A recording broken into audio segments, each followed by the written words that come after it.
hay muchas teologías de la liberación, ¿ya? Hay muchas. Muchas intentan dar una respuesta a las necesidades, diríamos, temporales, a las obras de misericordia corporales. El asunto es que nosotros no necesitamos una nueva teología para dar respuesta a esas necesidades. Y el problema es que tras muchas o varias de esas teologías de la liberación se ha introducido el análisis marxista. Y tan es así que tanto en el Partido Comunista Sendero Luminoso como en los distintos partidos y grupos marxistas, leninistas en el Perú, se han introducido y han participado gente que, entre comillas, se llamaban católicos, queriendo hacer compatibles esas distintas cosas. Entonces, yo repito, nosotros, tal vez, no solo nosotros, cuando digo nosotros, me refiero a la iglesia, tal vez en algún momento en esa, diríamos, efervescencia de las discusiones y de las pasiones políticas, hemos caído en ese jaque que se produjo con esa frase de Marx, que la religión es el opio del pueblo. Entonces, Marx, cuando señalaba que la religión es el opio del pueblo, lo que decía es que cuando uno tiene los ojos puestos en la patria celestial, uno se hace, entre comillas, de la vista gorda con los problemas temporales. Y claro, eso puede haber pasado, eso puede seguir pasando, pero eso no es nuestra fe. ¿De acuerdo?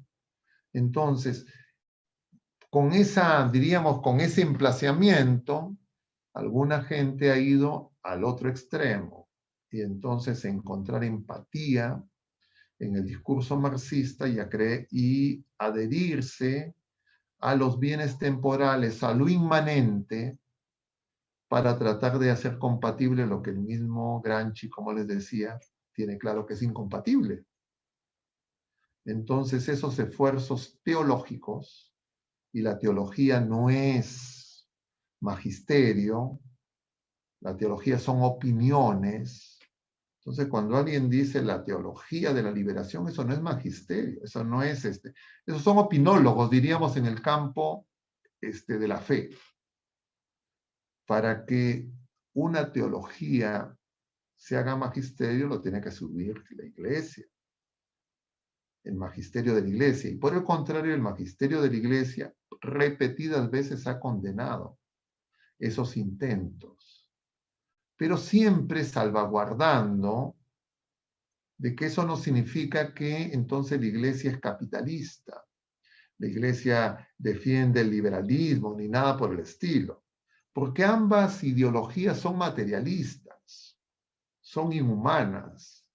Entonces, a veces uno puede creer que tiene que, entre comillas, adherirse a algunas de las ofertas ideológicas, y ese es un error. Entonces, las teologías de la liberación han explorado esos terrenos. El problema que tenemos nosotros es que en años recientes se ha, diríamos, reabierto la confusión que había sobre estas cosas. Pero existen documentos muy claros del Papa emérito cuando era prefecto para la doctrina de la fe, documentos del magisterio de la Iglesia, avalados por la doctrina social de la Iglesia, donde nos dicen claramente la posición de la Iglesia respecto a estos puntos. Claro, existen al interior de la Iglesia clérigos religiosos que tienen empatía, simpatía o entusiasmo por estas posiciones. Esas no son iguales a las posiciones de la Iglesia. La Iglesia es el cuerpo de Cristo. La iglesia, nosotros no somos dueños de la iglesia. Entonces, esa idea de ver en Jesucristo un guerrillero, no, él le dijo a Pilato, mi reino no es de este mundo. O sea, en los evangelios eso es muy claro. En el magisterio de la iglesia es muy claro. Eso no significa que la iglesia, entonces, pacta o entonces se tiene que entregar a los poderosos de este mundo. Tampoco, eso no corresponde. No, pero en algún momento ocurrido, puede haber ocurrido. Pero esos son desviaciones, errores de algunos miembros de la iglesia, no de la iglesia. Porque la iglesia, repito, no nos pertenece a nosotros. Nosotros no somos dueños de la iglesia. La iglesia es de Cristo. Nosotros somos de Cristo.